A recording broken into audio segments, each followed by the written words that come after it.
la parole Christ était la vie, et la vie était la lumière des hommes. Jean 1,4. Le vin ayant manqué, la mère de Jésus lui dit, ils n'ont plus de vin. Jean 2,3. Jésus prit la parole et lui dit, en vérité, je te le dis, si un homme ne naît d'en haut, il ne peut voir le royaume de Dieu. Jean 3,3. Jésus lui répondit, quiconque boit de cette eau aura encore soif. Mais celui qui boira de l'eau que je lui donnerai n'aura plus jamais soif.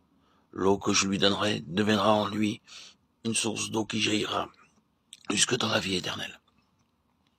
Jean 4, 13, 14. Il y avait là un homme qui était malade depuis 38 ans. Jésus, le voyant couché, et sachant qu'il était malade depuis longtemps, lui dit, « Veux-tu être guéri ?» Le malade lui répondit, « Seigneur, je n'ai personne pour me plonger dans la piscine quand l'eau est agitée. Pendant que j'y vais, un autre descend avant moi. » Jésus lui dit, « Lève-toi, prends ton lit et marche. » Et aussitôt cet homme fut guéri. Il prit son lit et se mit à marcher. Or, c'était un jour de sabbat. Jean 5, 5, 9. Car le pain de Dieu est celui qui descend du ciel et qui donne la vie au monde. Ils lui dirent, Seigneur, donne-nous toujours de ce pain-là. Jésus reprit, je suis le pain de vie. Celui qui vient à moi n'aura jamais faim. Et celui qui croit en moi n'aura jamais soif. Jean 6, 33, 35. Comme Jésus passait, il vit un homme aveugle de naissance. Et ses disciples lui demandèrent, Maître, qui a péché, cet homme ou ses parents, pour qu'il soit né aveugle? Jésus répondit, ce n'est pas lui ou ses parents qui est péché, mais c'est afin que les œuvres de Dieu soient manifestées en lui.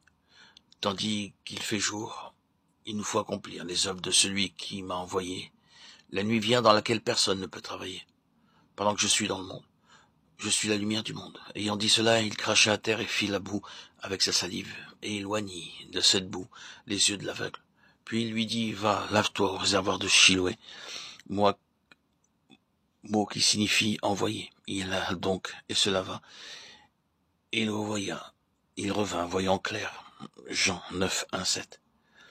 Il y avait là un homme malade, nommé Lazare, qui était de Béthanie, le village de Marie et de Marthe, sa sœur. Marie était celle qui oignit le Seigneur d'une huile parfumée et qui lui essuya les pieds avec ses cheveux. Et c'était son frère Lazare qui était malade. Les sœurs envoyèrent donc dire à Jésus, « Seigneur, voici que celui que tu aimes est malade. » Jésus, ayant entendu ces paroles, dit, « Cette maladie n'est pas à la mort, mais elle est pour la gloire de Dieu, afin que le Fils de Dieu soit glorifié par elle. » Or Jésus aimait Marthe et sa sœur et Lazare. Lorsqu'il lui apprit que celui-ci était malade, il resta encore 2 jours dans le lieu où il se trouvait. Jésus, à son arrivée, trouva qu'il y avait déjà 4 jours que Lazare était dans le tombeau. Marthe dit à Jésus, « Seigneur, si tu avais été ici, mon frère ne serait pas mort. » Jésus lui dit, « Ton frère ressuscitera, je suis la résurrection et la vie. Celui qui croit en moi vivra quand même. Il serait mort, et quiconque vit et croit en moi ne mourra jamais. » Jean 11, 1, 6, 17, 21, 25, 26. Tout le passage que je viens de citer constitue réellement une suite. Tous, ils sont la conséquence du premier, et ils en découlent. En lui était la vie était la lumière des hommes. Et nous remarquons que tous, ils représentent un point zéro. La mère de Jésus lui dit, ils n'ont point de vin, il n'y a rien où puiser, point de ressources. Le chapitre suivant ne fait que répéter la même chose d'une autre manière. Nicodème vient à Jésus et cherche à partir d'un point qu'il considère bon pour commencer des négociations avec le Seigneur Jésus. Mais c'est un point qui dépasse de beaucoup ce que le Seigneur Jésus peut accepter. Il le ramène donc à zéro, en lui disant, il vous faut naître de nouveau. Nous ne pouvons pas partir d'un point qui soit plus avancé. Si vous et moi, nous voulons entrer dans une relation vivante avec le Seigneur Jésus, il nous faut retourner en arrière. Il nous faut arriver à zéro et repartir de zéro. Il faut que vous naissiez de nouveau, car si un homme ne naît de nouveau, il ne peut voir. Il ne sert à rien de partir d'un point où, somme toute, nous sommes incapables de voir. Le chapitre 4e ne fait qu'exprimer la même vérité d'une autre manière. La femme, après tout, se trouve en pleine banqueroute, à zéro. Jésus l'amène graduellement à s'ouvrir.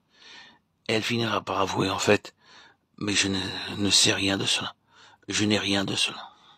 Je suis venu ici chaque jour, de jour en jour, mais je ne connais pas ce dont tu parles. Elle est ramenée à zéro, et alors il lui dit, c'est là que nous commençons. L'eau que je donnerai ne sera pas tirée de tes propres sources. Elle ne sera pas trouvée dans un puits. Ce ne sera pas quelque chose que tu puisses produire et que j'améliore ensuite pour le rendre parfait. Non. C'est quelque chose qui vient seulement et uniquement de moi-même. C'est un acte nouveau, tout à fait en dehors de ce que tu peux faire. C'est l'eau que je donnerai moi. Nous recommençons tout à nouveau dans cette question. Ensuite, le chapitre 5e. Le Saint-Esprit a soin de montrer clairement que ce pauvre homme, dans ce chapitre 5e, est dans un état désespéré, que tous ses propres efforts ont échoué, que tous ses espoirs ont été déçus. Pendant 38 ans, toute une vie, l'homme est resté dans cet état. Et il y a la note du désespoir dans l'homme. Le Seigneur Jésus ne lui dit pas « Attends, tu es un pauvre infirme, je vais m'occuper de toi, et après t'avoir fait suivre un traitement, je te remettrai sur tes jambes. Je renouvellerai ces vieux membres, j'améliorerai ton état. » Pas du tout. En un clin d'œil, en un instant. C'est un recommencement. L'effet de son acte, c'est que l'homme est comme né de nouveau. Ce n'est pas guérir le vieil homme, c'est faire un homme nouveau, en principe. C'est quelque chose qui paraît, qui n'avait pas existé jusqu'à ce moment, et qui n'avait pu être produit auparavant, dont la base n'existait pas. C'est quelque chose qui est dû uniquement et seulement à l'action de Christ. C'est 1-0, et il commence à 0. Au chapitre 6e, une grande multitude. Où achèterons-nous assez de pain pour cette multitude? Oui, la situation est tout à fait désespérée, mais par son propre acte, il résout la situation. Et il continue ensuite par son grand enseignement pour faire comprendre ce qu'il a fait en nourrissant la multitude. Il dit « Je suis le pain descendu du ciel ». Il n'y a rien ici, sur cette terre, qui puisse satisfaire ce besoin. Cela doit venir du ciel. C'est le pain du ciel pour la vie du monde. Sans lui, le monde est mort. Nous commençons à 0. Les pains et les poissons peuvent représenter la petite mesure que nous avons de Christ et qui peut être augmentée. Au chapitre 9e, l'homme né aveugle, non pas un homme qui a perdu la vue et auquel la vue est rendue. Ce n'est pas le point. La gloire de Dieu ne se trouve pas dans la guérison. La gloire de Dieu se trouve dans la résurrection. C'est ce qui ressort ici. La gloire de Dieu ne se trouve pas dans le fait que nous pouvons produire quelque chose ou mettre quelque chose dans les mains de Dieu, quelque chose qui vienne de nous et dont il puisse se saisir et se servir. La gloire de Dieu est quelque chose qui vient uniquement de Dieu lui-même et à quoi nous ne pouvons contribuer en rien. La gloire de Dieu jaillit de 0. L'homme était né aveugle, le Seigneur Jésus lui donne la vue, car il n'avait jamais eu la vue auparavant. Ensuite, le chapitre 11e contient tout ce qui précède. Si nous voulons nous arrêter et considérer Lazare, nous verrons que Lazare est l'incarnation de « ils n'ont pas de vin ». Il est l'incarnation de « il faut que vous naissiez de nouveau ». Il est l'incarnation de l'eau que je donnerai sera en lui. Il est l'incarnation d'un état de banqueroute, 4 jours dans le tombeau. Mais le Seigneur arrive là. Lazare est l'incarnation du chapitre 6e. Je suis le pain vivant qui est descendu du ciel pour la vie du monde. Lazare est l'incarnation du chapitre 9e, un homme qui ne voit pas, mais qui reçoit la vue par le Seigneur Jésus. Lazare rassemble tout cela en lui-même. Mais si nous le remarquons, le Saint-Esprit, en reprenant tout cela, a grand soin d'insister, de mettre l'accent sur une chose. C'est que le Seigneur Jésus ne touchera pas à un besoin avant qu'il ne soit très très loin de tout remède humain, de tout espoir humain. Il ne paraîtra pas sur la scène, il ne s'associera pas à la chose avant que, à tous les points de vue humains, elle ne soit à la faillite, elle ne soit à 0. Et cela, non pas par manque d'intérêt, ni par manque de sympathie, ni par manque d'amour. Car ici, l'Esprit montre encore que l'amour est là.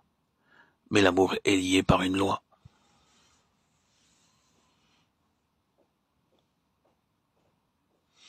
L'amour divin est lié par une loi. L'amour a une loi en ce qui concerne Dieu. L'amour de Dieu est gouverné par une loi. L'amour de Dieu est gouverné par la loi de la gloire de Dieu. Et il ne peut montrer son amour que dans la mesure où ce sera pour sa gloire. Il est gouverné par cela. Son objet est lié. Partout où il manifeste son amour, c'est d'être glorifié et la gloire de Dieu est liée à la résurrection. Ne t'ai-je pas dit que si tu crois, tu verras la gloire de Dieu? Ton frère ressuscitera. La gloire de Dieu se trouve dans la résurrection. C'est pourquoi l'amour demande que tout arrive à la place où seule la résurrection pourra résoudre la situation. Non pas une guérison des choses, non pas une amélioration du vieil homme.